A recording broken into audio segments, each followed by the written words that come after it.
My promise to you as we began this journey through the Bible was that in 2024 I would preach a lesson each Sunday evening from this past week's reading. Now, this is the 12th lesson in this series, and I just need to tell you, selecting the topic for each week's study has become increasingly difficult.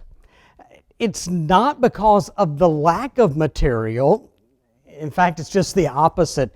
And this week is a great example. There were so many stories and topics that would have made really good lessons tonight. I thought about, there are three wonderful stories about women in this past week's reading. Deborah is one of the judges, and powerful stories surrounding her. Closely akin to that is a story about Jael, Jael, and she was a powerful person in this particular section of history. She was the one who killed Sisera, who was the commander of the Canaanite army. Also in this past week's reading was the story of Ruth. Just a wonderful, powerful story. By the way, in the book of Ruth, there is the mention of the kinsman redeemer, the guardian redeemer, depending on your translation. This is an idea that, as far as to my knowledge, is only found in the book of Ruth. I know the phrase guardian redeemer is only found in Ruth in the New International Version. But it's a powerful concept, so it's one that you can read it and study and find out more about it. At the end of Ruth, though, there is this genealogy that leads up to David, and it includes Ruth.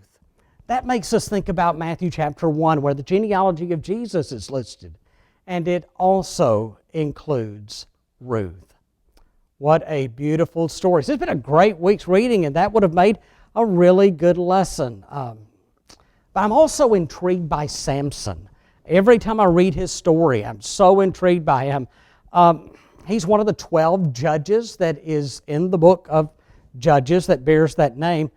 But Samson's story is filled with challenges, with ethical and moral challenges. I believe in the reading, Fleece Smith said something about that Samson may not be known for his stance of righteousness. If I remember right, that's the way he put it. And I would definitely agree with that. So I sit here and it kind of leaves me asking, how did this guy end up a judge in the Old Testament? And then what is it that I've not caught on to yet that has him listed in Hebrews chapter 11 in that hall of faith? Maybe I don't give him enough credit for how his story ended. That's probably where I would conclude and come down on that. That I just need to consider not what he had done, but where he ended and how he ended his journey. Probably a pretty good lesson for us today, because sometimes we remember people for what they did rather than who they became. So maybe that lesson is for me on that one. Jeannie Andrews brought up what I thought was a really good question during the week.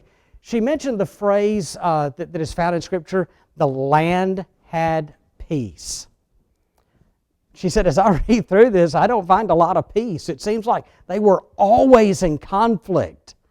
And I think she's right. That particular phrase, the land had peace, is only found 4 times in the book of Judges. Now, that doesn't count any other similar phrases that may be found, but I just know this, and this is what led me to this conclusion. There really was a lot of conflict in the book of Judges.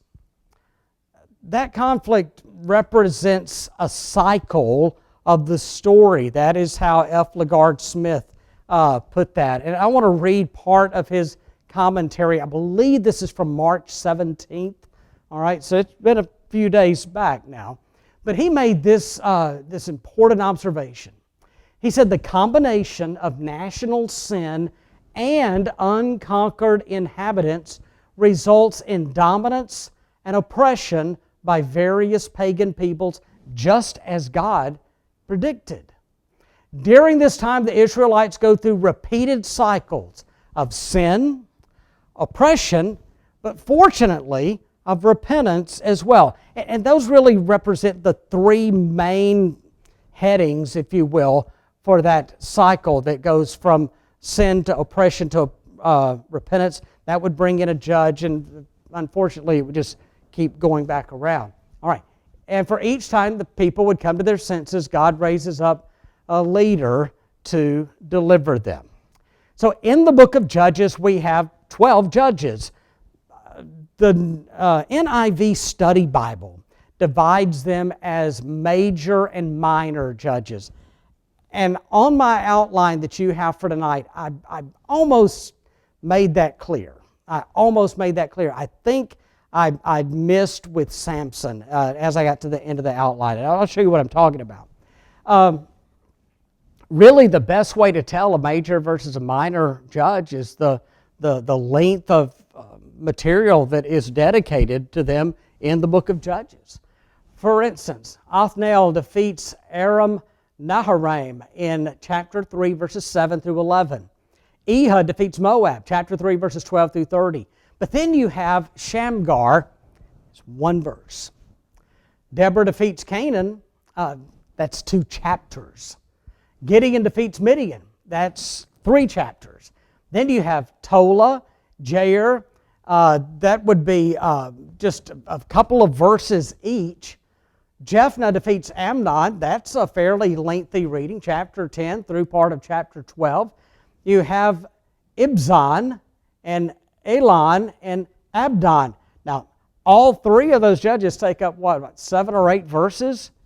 Then you have Samson, who defeated the Philistines. I think that's the part that I missed when I was typing your outline. That's chapters 13 through 16. So that's just interesting. Now, again, so what did I decide to do tonight? We had those stories about the 3 women and their courageous acts. They're wonderful stories. We also have the story of Samson. Could have had this idea about the land just being at peace that would have made another good story and lesson for tonight. But I've decided on Gideon. I think I typically do this, but one of the reasons is because Gideon reminds me of me. All right? Not necessarily this part about being a hero of faith, although Gideon is mentioned in Hebrews chapter 11. It's the roller coaster part that I see that gets him from where he was initially to where he ended in his story of faith. Now, he was a hero of faith. He was chapter 11. He was a judge of Israel. That's Judges chapter 6 through 8. But man, you start reading this first part in Judges chapter 6, and he's a doubter. That's the only way, really, that I can describe what we see. Now, some people go even farther, and they would call him a coward. I don't know about that, okay? But I do think that I would include those first 3 as I was describing Gideon, because I do see how he moves from this season of doubt to this season of really being a hero of faith. So let's go ahead, let's get straight into the story if we can. We're going to go through a lot of chapter 6 and some of chapter 7 and then touch on chapter 8, okay? I'm used to Wednesday night. Judges chapter 6, verse 1. The Israelites did evil in the eyes of the Lord. There we are again. There's the disobedience. And for 7 years he gave them into the hands of the Midianites. There's the oppression again. Because the power of Midian was so oppressive, the Israelites prepared shelter for themselves in mountain clefts, caves, and strongholds.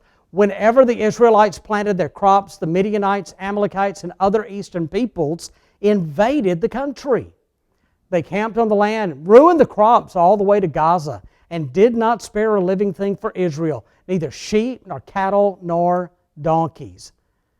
They came up with their livestock in their tents like swarms of locusts. It was impossible to count them or their camels. They invaded the land to ravage it. Midian so impoverished the Israelites that they cried out to the Lord for help. Well, there, just in the first 6 verses, we covered all 3 parts of the cycle, haven't we? We had the part where they did evil in the eyes of the Lord. Then they were given over to oppression. And I cannot understate. I can't say enough about the oppression that they faced. And the Midianites, this was difficult. The Israelites are going and they're hiding out, whether it's in a mountain cleft, whether it's in a cave, whether it's in a stronghold. But the Midianites are coming in and they are destroying everything. That's difficult. Boy, that's difficult with all the things that you've worked for and you depend on that, and they needed these things, and the Midianites just destroyed it. So they cried out to the Lord for help. That gets us to that part. So who would be the judge that would rise up? Well, that takes us to Judges chapter 6, verses 11 and 12. The angel of the Lord came and sat down under the oak at Ophrah, and that belonged to Joash the Abizarite, and that was where his son Gideon was threshing wheat in a winepress to keep it from the Midianites. When the angel of the Lord appeared to Gideon, he said, "The Lord is with you, mighty warrior." I read that verse. The first thing that I thought of is, wouldn't it be great if we saw ourselves the way the Lord sees us? Gideon didn't get it, at least not yet. But wouldn't it be great if we saw ourselves the way that the Lord sees us? Maybe we would be more honest about our sin. Maybe we would be more honest about our potential. I think that there's a lot of opportunity there. The angel of the Lord called Gideon, "The Lord is with you, you mighty warrior."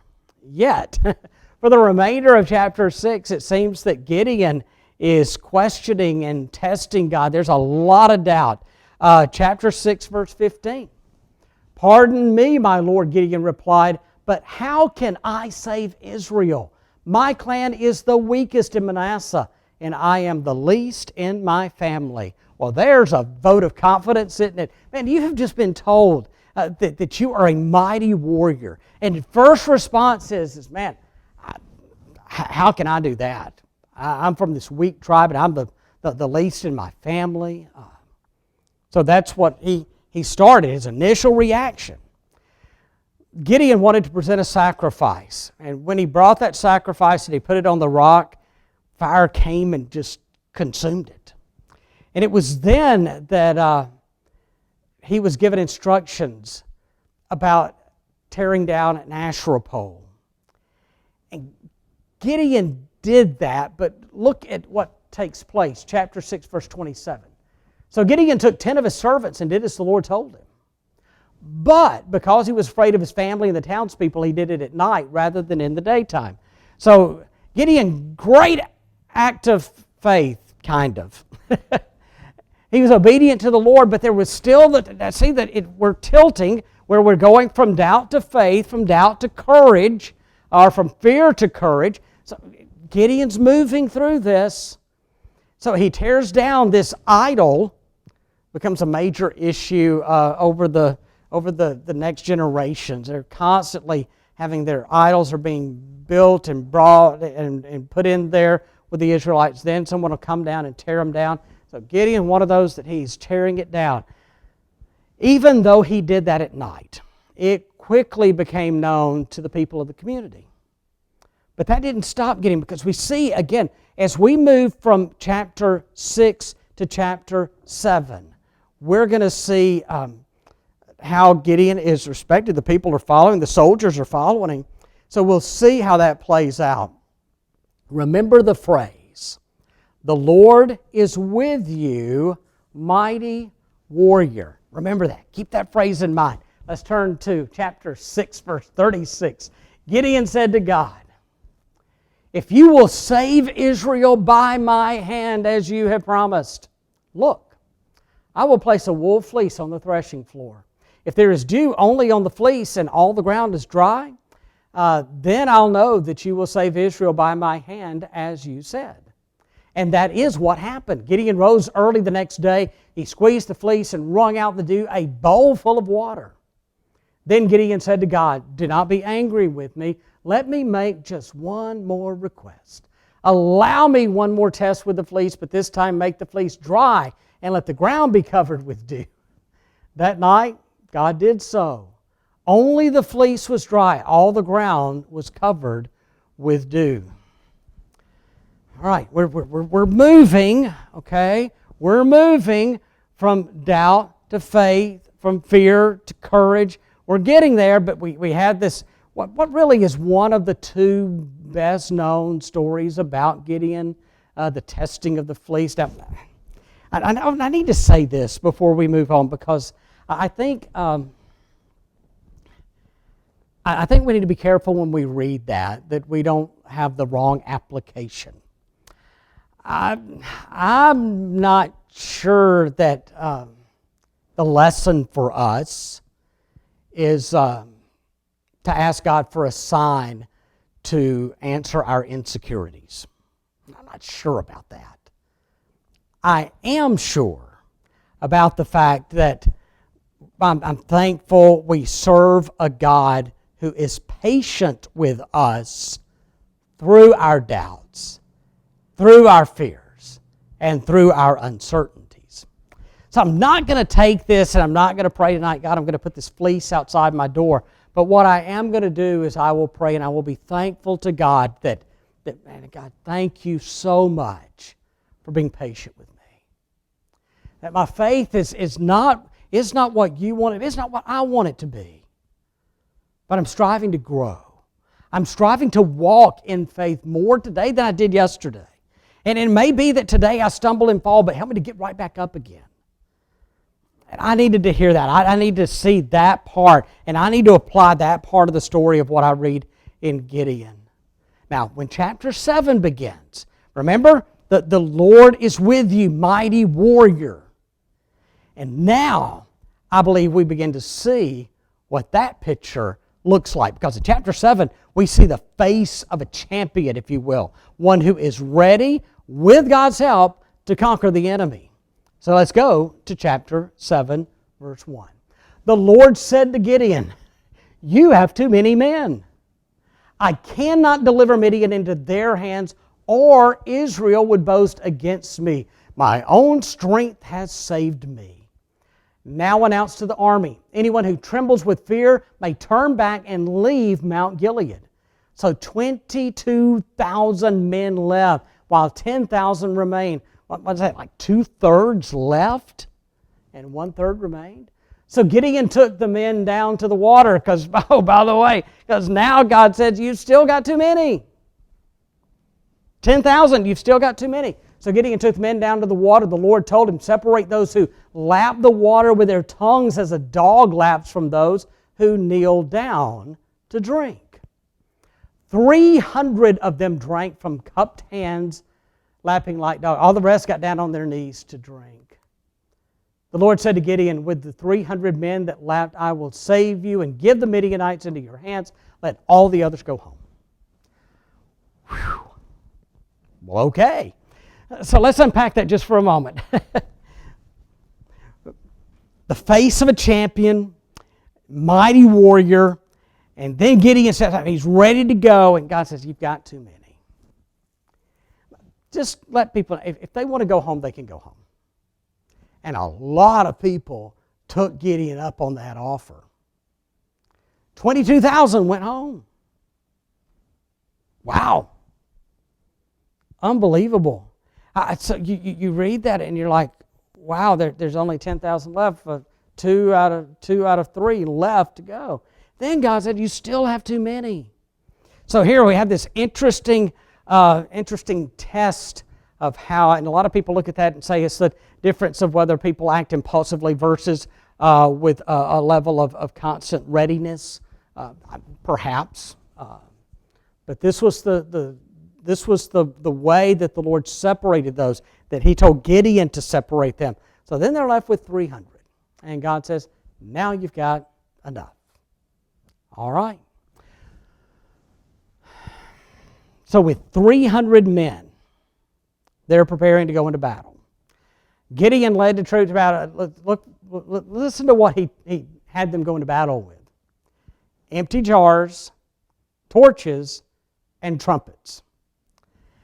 And when they lit the torches, crashed the jars, and blew the trumpets, the Midianites destroyed each other. Now, this is one of those only God stories. Now, it took faith by Midian as he stepped up to lead the Israelites. But remember, God said, what's going to happen if you have all these men, you go in and you win, is you're going to want to take the credit for it. But something needs to happen in such a way that it is an only God moment. Only God could provide a victory like this. And that is exactly what God did.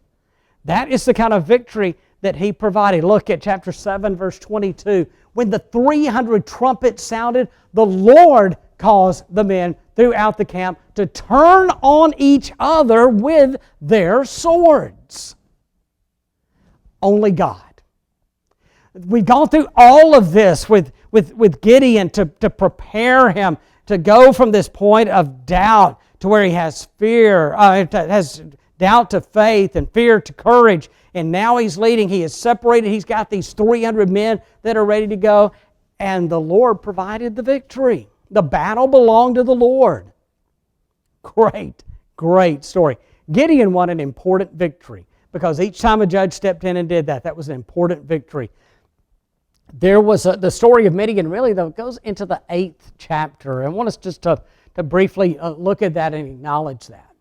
Thus Midian was subdued before the Israelites and did not raise its head again. During Gideon's lifetime, the land had peace. There you go. For 40 years. The land had peace for 40 years. And so there Gideon has grown through his doubts to the point of where he is this courageous judge, where he becomes a hero of faith who is listed for us in Hebrews chapter 11. Maybe that's why that story is so important, right? Maybe I still need to go back and look at Samson and try to figure that out for me. And hopefully you will too as you've read through that and studied that.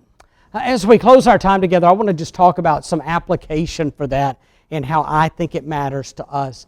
There was a book Alex and Brett Harris wrote. It was called Do Hard Things. It was a book that was primarily written about younger generations, but I see the application for so many of us today. The point of the story is that the book is that it focuses on how people miss out on their mission and their purpose. They miss out on their mission and purpose in life because they set their goals too low, because they have such low expectations. So what happens is that people live up to their expectations. The problem is the expectations were so low there wasn't much to live up to. When the opportunity comes to do something great, so many people today choose to remain in the spectator seats. Maybe they don't want to dedicate themselves to it. Maybe they're afraid that they won't be able to accomplish it. Maybe it's a fear. Maybe it's a doubt. Sound familiar? Maybe that's the case. So maybe there is something for us to learn. You know, part of this growing and part of this maturing in faith means that there needs to be times that we accept these new tasks to do something great for God. Remember, if God's going to be with us, the great thing is that when something good like that happens, is that when we get through, we look at it and we say, man, I could not have done this without God's help. Maybe we don't have a story anywhere near Gideon's because we refused to take that initial step. I think about the times that we have opportunities to sign up, whether it is for a ministry, whether it is for to go visit somebody, whether it's to call somebody who may be struggling, whether it's to talk to a friend about Jesus. And why is it we don't do that? Well, I'm not comfortable committing to that. I don't know if I'm the person for that. I'm kind of afraid I'll mess up. And so we have fear, we have doubt. But friends, where is our faith? Where is our faith in God? Maybe the reason we are setting our expectations so low, maybe the reason our mission and our purpose in life is so low is because we've not given God room to work in our lives. Can you imagine what would happen today if the church of our Lord Jesus Christ, if we trusted the Lord enough to let Him have His way with us? That where we said, Lord, I am your instrument of service. Use me for your honor and glory. Man, I've read, Lord, what you did with Gideon, and you worked, you were patient with him through his doubts and through his fears, and you made him this man of courage, and he's this man of faith, and you used him for this great and mighty moment.